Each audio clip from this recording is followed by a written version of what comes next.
नमस्ते दोस्तों। आज सुनिए चैनल में आपका स्वागत है।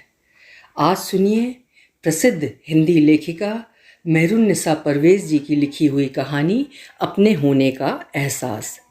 आपके लिए मैं हिंदी साहित्य के मोती चुन चुन कर लाती हूँ और बहुत सुंदर और क्लासिक कहानियाँ आपको सुनाती हूँ। मेहरुन्निसा परवेज़ जी का नाम हिंदी साहित्य के लिए अनजाना नहीं है। उनका परिचय देना सूरज को दिया दिखाने के समान है। तो शुरू करते हैं मेहरुन्निसा परवेज़ जी की लिखी हुई कहानी अपने होने का एहसास। उनके पैरों के पास छिपकली टप से आके गिरी और झट से दौड़कर दीवार पर चढ़ गई। वो भयभीत सी जहाँ की तहाँ खड़ी रह गई। छिपकली भी गिरते ही क्षण भर तो सकते में रह गई थी, पर संभल कर दीवार पर चढ़ गई थी और चढ़ी चढ़ी उसे घबराई सी देख रही थी। उसका मुंह खुला था और उसका पेट लक लक हो रहा था। इसका मतलब था कि छिपकली भी उसी तरह ही घबरा गई थी। उसे हंसी आ गई, ये सोचते ही कि मनुष्य हर बात में शुभ अशुभ सोचता है। क्या जानवर भी सोचते होंगे? क्या वे भी मनुष्य को अपना काल नहीं मानते होंगे? अभी बुआ को खबर हो जाएगी तो जाने कितनी बातें कहेंगी। पहले तो स्नान करने को कहेंगी, फिर किसी पंडित से उसका शुभ अशुभ फल दिखवाएंगी, दान करने को कहेंगी। यदि अशुभ हुआ तो घर में बवंडर अलग होगा। क्या इतना सब छिपकली के घर भी होता होगा? सोचते ही उसे अपनी बात पर जोर से हंसी आ गई और सुस्ताने के लिए वो वहीं मोड़े पर बैठकर आंचल से अपने को हवा करने लगी। जाने इसका क्या हो। आज जबकि घर में राजन की सगाई का मुहूर्त था, लड़की वाले आने वाले थे। अच्छा या बुरा शगुन नहीं होता, ऐसा नहीं है। अभी पिछले बरस की ही तो बात है, बड़े ठाकुर के सामने से सांप ने रास्ता काट दिया था। वो लोटा लेकर जंगल से वापस आ रहे थे। जैसे ही ऊंचे टीले से नीचे उतरे तो पगडंडी में वैसे ही सर्र करके बड़ा सा काला सांप निकल गया। लोटा हाथ में लिए वो हक्के बक्के रह गए थे। घर आकर ढेर सारा दान पुण्य किया, पर होनी को तो होकर ही रहना था ना। वो किसी के टाले से थोड़ी टलती है। बस बड़े ठाकुर ने दूसरे दिन का मुंह ही नहीं देखा। सोए तो सोते रह गए। सारे लोगों ने कहा सोते में हार्ट अटैक हो गया, पर जाने उसको तभी लगा था कि बड़े ठाकुर भय के कारण खुद ही मर गए थे। उनका काल नहीं आया था। पर गांव में कोई भी उसकी बात पर राजी नहीं हुआ था। तब से वो भी अच्छे बुरे का शगुन मानने लगी थी। जाने इस छिपकली का क्या शगुन हो। अगर वो भी बड़े ठाकुर की तरह मर गई तो? सोचते उसे घबराहट होने लगी। फिर उसने आंचल से अपने मुंह को पोंछा, जैसे घबराहट की परत को पोंछ रही हो। फिर उसने सोचा, अगर वो मर गई तो क्या हुआ, अच्छा ही तो होगा। जिंदगी की खिटखिट से तो बच जाएगी। पर अगर आज मर गई तो बेटे की सगाई टल जाएगी क्या? छोटा ठाकुर तो मरने के बाद भी उसे नहीं छोड़ेगा। नरक तक पीछा करता आएगा। बोलेगा, अरे डायन, जीते जी तो तूने मुझे कोई सुख दिया नहीं, मरकर भी घर उजाड़ गई, बेटे का घर खाली कर गई, मेरे किए किराए पे पानी फेर गई।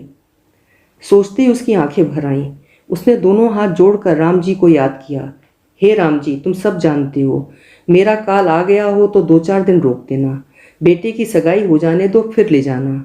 भले ही अगले जन्म के दिन कम कर लेना, पर ऐसी अनहोनी मत कर देना, नहीं तो मेरे मुंह पर लगा कलंक कभी नहीं धुल पाएगा। प्रार्थना करके जैसे उसके जी में चैन आ गया। उठकर उसने भीतर रखे घड़े से एक गिलास पानी लिया और बाहर आकर कुल्ला करके मुंह पर गीला हाथ फेर कर गट गट कर पानी पी गई। पानी पीकर जी को चैन मिला। हाँ, पानी पी लिया, अच्छा हुआ, वरना अभी काल आ जाता तो प्यासी ही रह जाती ना। सोचते ही उसे फिर घबराहट होने लगी। बचपन में सुनी एक कहानी याद आ गई। बचपन में माँ कहती थी, कभी भी प्यासा नहीं रहना चाहिए, पानी पीकर सोना चाहिए। एक बार एक आदमी घर में सो रहा था। सोते सोते उसे जोर की प्यास लगी। वो नींद में बेचैन हुआ, पर उठा नहीं। इधर उधर करवट होकर सोता रहा। नींद बड़े जोर की आ रही थी। आखिर उसकी आत्मा से रहा नहीं गया। उसने देखा वो उठ नहीं रहा तो वो शरीर छोड़कर निकल गई और घर में पानी ढूंढती रही, पर घर के सारे मटके ढके रखे थे। तभी कोई पानी पीने उठा और जैसे ही उसने पानी लेने के लिए मटका खोला, आत्मा पानी पीने के लिए मटके में प्रवेश कर गई। पानी लेकर उसने मटका ढक दिया। आत्मा मटके के भीतर रह गई। मटके पर ढक्कन लग गया था, कैसे निकलती? घर में रोना पीटना मच गया। नातेदारी रिश्तेदारी में आदमी दौड़ाए गए। तैयारी होने लगी ले जाने की। तभी किसी ने मटके का ढक्कन खोल दिया। ढक्कन खुलते ही झट से आत्मा बाहर आई और अपने शरीर में प्रवेश कर गई। मरा आदमी उठ बैठा और सबको अपनी बात बताने लगा। सब हैरान रह गए। इसलिए माँ कहती थी कि कभी पानी पिए नहीं सोना चाहिए, आत्मा डोलती है। पानी पीकर उसे जैसे चैन मिला। चलो, अब आत्मा पानी पीने से तो नहीं निकल जाएगी। आज राजन शहर से लौटने वाला था और आते ही उसकी सगाई पक्की होनी थी। सारे घर में धूम थी। मेहमानों से घर भरा था। घर का कोना कोना हलचलों से भरा था। वही घर जो कभी उदास, अकेला, मकड़ी के जालों से घिरा खड़ा रहता था, आज नया लिपा पुता घर अलग ही चमक रहा था। राजन बस छुट्टियों में ही घर आता था, वरना पूरे साल हॉस्टल में ही रहता था। पर इस बीच उसे खास खबर कर छुट्टियों से पहले ही बुलाया गया था। खास उसके फूफा लिवाने गए थे और साथ लिए आ रहे थे। जल्दी का भी कारण था। पंडित ने बताया था, इस माह के बाद पूरे साल शुभ लगन नहीं है, बात दूसरे साल पर टल जाती। और इतना सब्र छोटे ठाकुर यानी उसके पति में नहीं था।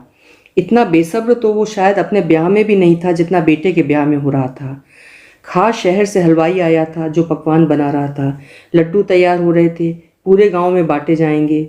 एक घर भी ना छूट जाए, इस बात की वो बार बार ताकीद कर रहा था। आखिर वो इस गांव का मुखिया, सरपंच, बड़ा सब कुछ तो था। फिर लड़की भी छोटे मोटे घर की नहीं थी, घराना बराबर की टक्कर का था। इसलिए दोनों तरफ से बढ़ चढ़कर खुशियां होनी थी। राजन आईपीएस की तैयारी कर रहा था। इस साल उसकी ट्रेनिंग का आखिरी साल था। लड़की भी बाहर कहीं रहकर अंग्रेजी पढ़ी लिखी थी। सुना है सिर्फ अंग्रेजी बोलती है, हिंदी तो जानती ही नहीं। बचपन से बाहर रहकर पढ़ी थी, अंग्रेजों की तरह रहती है। पैंट शर्ट, कटे बाल थे उसके। घुड़सवारी अच्छी करती थी। भला इतनी ऊंची उड़ान उड़ने वाली उसकी बहू, जो घर आते ही सबसे पहले अपनी सास को ही गंदे सामान की तरह निकालने वाली थी, अपनी पतली नाक को ऊंचा चढ़ाकर आते ही पूछेगी, ये गंदी सी अनपढ़ सी दिखने वाली औरत कौन है? वह जो कभी ठीक से कुर्सी पर भी बैठना नहीं जानती थी, इतनी पढ़ी लिखी बहू के आगे कैसे खड़ी रहेगी? ये सारी बातें सोच सोच कर ही उसे बुखार सा आ जाता था। जब पहली बार ठाकुर ने उसे बहू की तस्वीर दिखाई थी, तभी वो डरकर कांप उठी थी। हे राम रे, ऐसी सुंदर अप्सरा जैसी लड़की तो उसने बस फिल्मों में ही देखी थी। आज सवेरे से ही उसका मन घर में नहीं लग रहा था। हर काम से जी उचट जाता था। मन स्थिर नहीं हो पा रहा था। एक बिंदु पर टिक नहीं पाता था या जुड़ नहीं पाता था। हृदय की धड़कन शरीर के हर कोण पर उसे सुनाई दे रही थी, जैसे हृदय सारे शरीर में दौड़ रहा हो और बाहर भाग जाने का मार्ग ढूंढ रहा हो।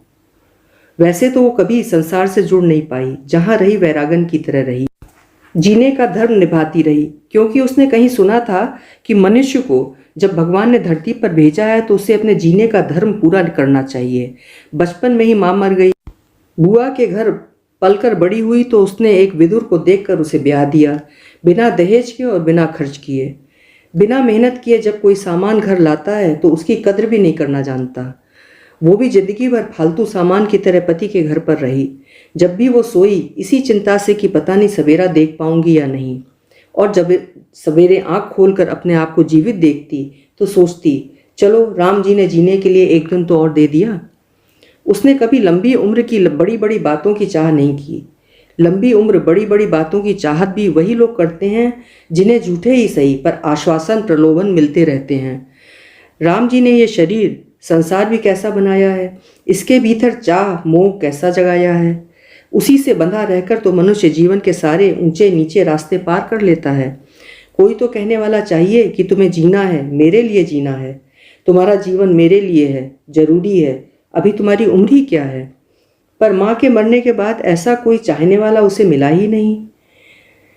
वो सारी उम्र इस एक झूठ को सुनने के लिए तरसती रही, कलपती रही, पर कहीं नहीं लगा कि वो किसी के लिए जरूरी है।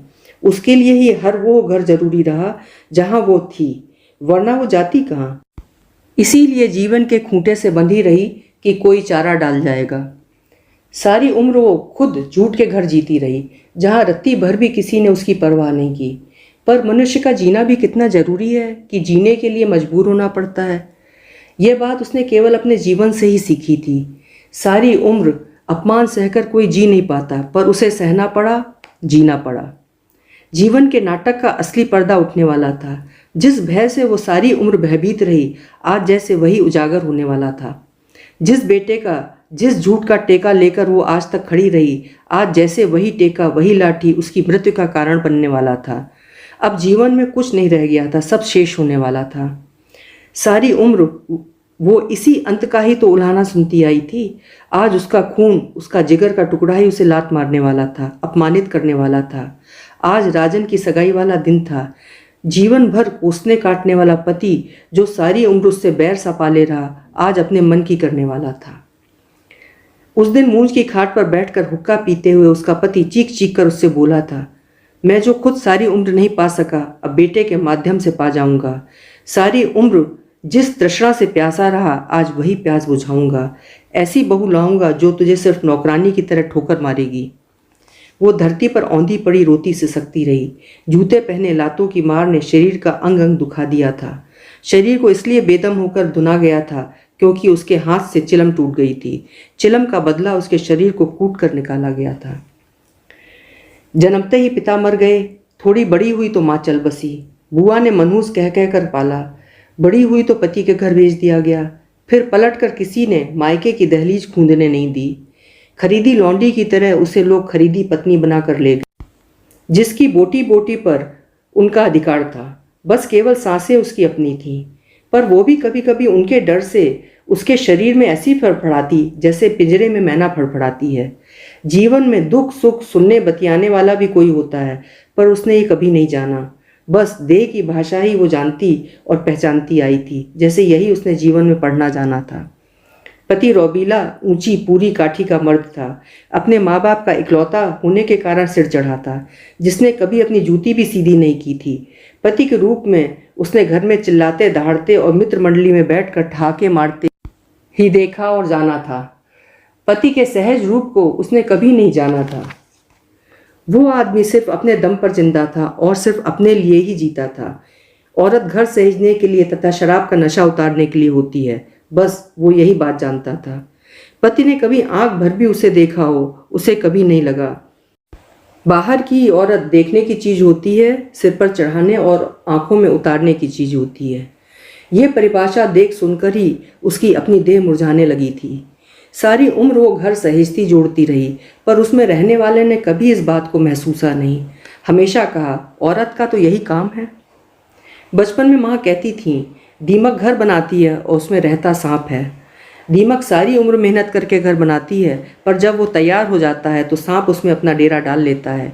उसे भी यही बात हमेशा औरत के लिए लगी। दीमक की तरह वो घर बनाती रही और सांप की तरह वो रहता रहा। शब्दों की भाषा तो कभी पति ने जानी ही नहीं। वो तो बस लात घूंसों और गालियों का प्रयोग ही जैसे जानता था। बाहर वालों के लिए वो रौबीला, शालीन, रुतबेदार, खर्चीला मर्द था, जो बात बात पर हिसाब लेता था। मोहल्ले टोले की औरतों से वो खूब आंखों की भाषा एवं मुस्कुराहटों का आदान प्रदान करता था और घर आते ही उसका सिर चढ़ जाता था।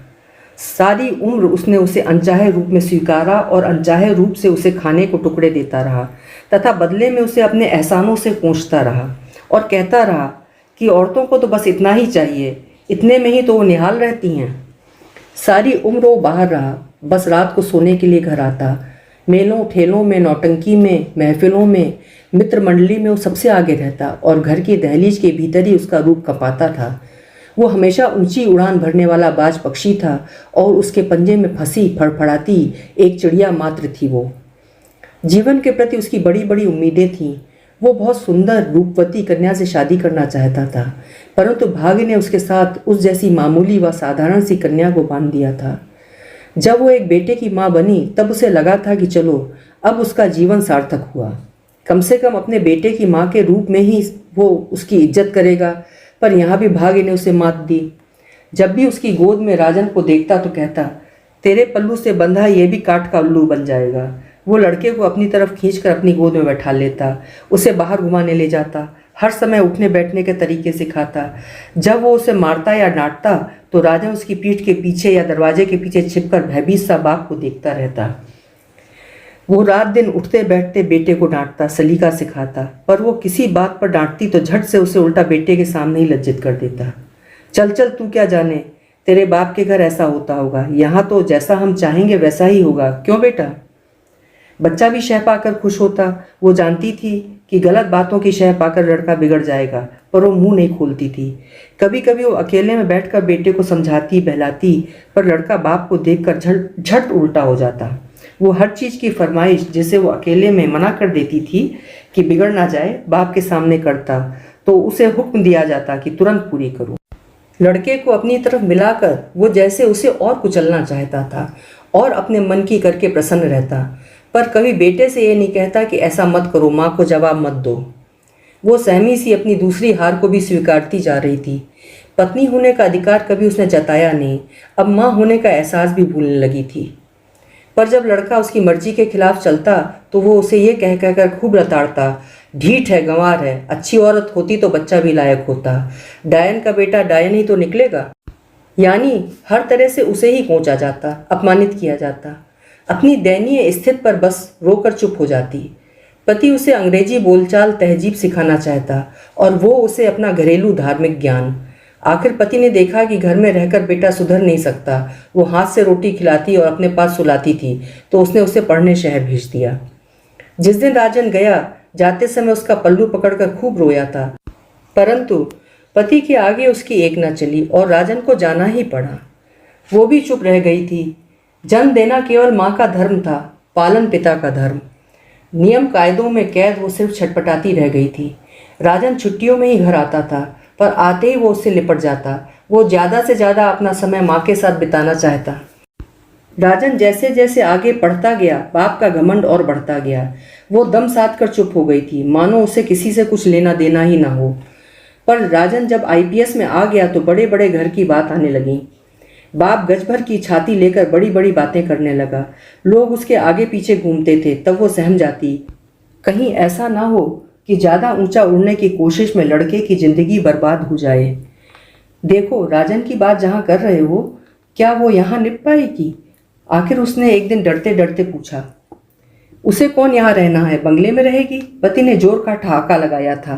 पति जब हंसते तो घर का कोना कोना हिलता था।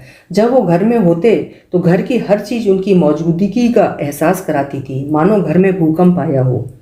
अपनी बरसों की प्यास बुझाऊंगा, ऐसी लड़की के तो मैं सपने देखा करता था, परंतु मेरी तकदीर में तो तू लिखी थी। चांद में दाग लग गया ना, निपट, गंवार फुहड़ औरत मेरे गले पड़ी, जिसके साथ 2 घड़ी भी ना बैठा जाए। लड़के के लिए ऊंची सोसाइटी की लड़की लाऊंगा, जो तेरी नाक में नकेल डालकर फिराएगी चक्री की तरह।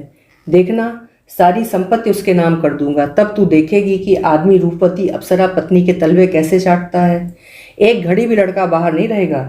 अरे, जब घर में ही जादू फेरने वाला हो तो आदमी बाहर क्यों फिरे हैं? सुनकर वो पत्ते सी कांप कर रह जाती। ये तो वही बात हुई जैसे किसी के सिर खून चढ़ जाए और वो ना आगे की देखे ना पीछे की। ऐसा ही खून पति के सिर पर चढ़ गया था। बोतल खोलकर वो गटागट पी जाता और मेले की नौटंकी में देखी पतुरिया को याद कर कर के बर्राता। हाय जालिम, क्या नाचती है, क्या बालिश भर की कमर है कि एक हाथ में सिमट जाए, क्या उठान है, क्या अदा है, कलेजा काट कर रख दे। पति बर्राता रहता और वो दरवाजे की दहलीज पर बैठी अंधेरे में पति का सुनहरा सपना सुनती रहती। उसे पता है अब थोड़ी देर बाद उसे उसकी आवश्यकता हो, तब वो उसके इसी घिनौने शरीर से खेलेगा। चढ़ी पतंग को रोज उतारना ही उसका काम था।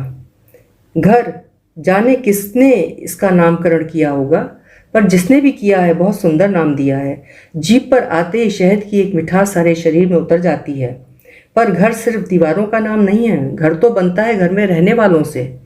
बचपन से ही वो अपने घर की तलाश में थी, जहाँ की दीवारों का निर्माण घर वालों ने किया हो, जहाँ सब एक छत के नीचे माया मोह में बंधे रहते हों। पर तकदीर का खेल देखो, राम जी ने संसार दिया, शरीर दिया, चाहत जगाने वाला मन दिया, पर रहने के लिए एक सुरक्षित घर नहीं दिया, जहाँ वो आंख भर सो सकती हो। घर का चौका एक बार जलाया जाता है और सब इकट्ठे होकर भोजन कर लेते हैं, तब उठा दिया जाता है। 24 घंटे नहीं चलता कि जब चाहा होटल मेले की तरह आकर खाते रहें। घर में रहने के लिए घर की मर्यादाओं को भी निभाना पड़ता है। घर और होटल के अंतर को समझना जरूरी है, वैसे ही जैसे पत्नी और पतुरिया में अंतर होता है। ये बातें वो कभी पति से कह नहीं पाई और ना ही उन्होंने कभी इस बात को समझना चाहा। बस वह तो मन को यही कहकर समझा लेती कि राम जी ने उसे समझ दी है, इसीलिए तो दुख भी दिए हैं। हरामखोर, कहाँ से ले आया रे ये पतुरिया? पति की चीख सारे घर को कपा गई थी। वो अपने विचारों की धारा में बहती शायद बहुत दूर बह गई थी कि अचानक पति की कर्कश रौबीली आवाज़ से अपने विचारों की तपस्या से जागी तो लगा बाहर कुछ घटा है। पर क्या घटा है ये बात वो समझ नहीं पा रही थी। ना ही यह समझ पा रही थी कि पति जो सुबह से ही धोती कुर्ता पहने खुश घूम रहे थे, अचानक किस बात पर इतना गर्म हो रहे हैं। कहीं उस रसोइये ने लड्डू तो नहीं बिगाड़ दिए। पर यह पतुरिया शब्द किसके लिए कहा गया है? बापू जबान रोक लो, राजन की चीख सुनाई दी। पतुरिया किसे कह रहे हो? ये नौटंकी की पतुरिया नहीं, तुम्हारी बहू है। मेरे सम्मान के साथ इसका भी मान है, नहीं तो बेटे का मुंह उम्र भर देखने को तरस जाओगे। हे राम जी, यह तो राजन बिटवा की आवाज़ है। उसने जोर से अपने कलेजे को दोनों हाथों से दबा लिया। बाहर क्या हुआ रे, कोई तो कहे। किसकी आज्ञा से तू इसे यहाँ ले आया रे? क्या इसीलिए मैंने तुझे बाहर रखकर इतना पढ़ाया लिखाया था कि तू बड़ा होकर बाप के सामने किसी का भी हाथ पकड़ के ले आएगा?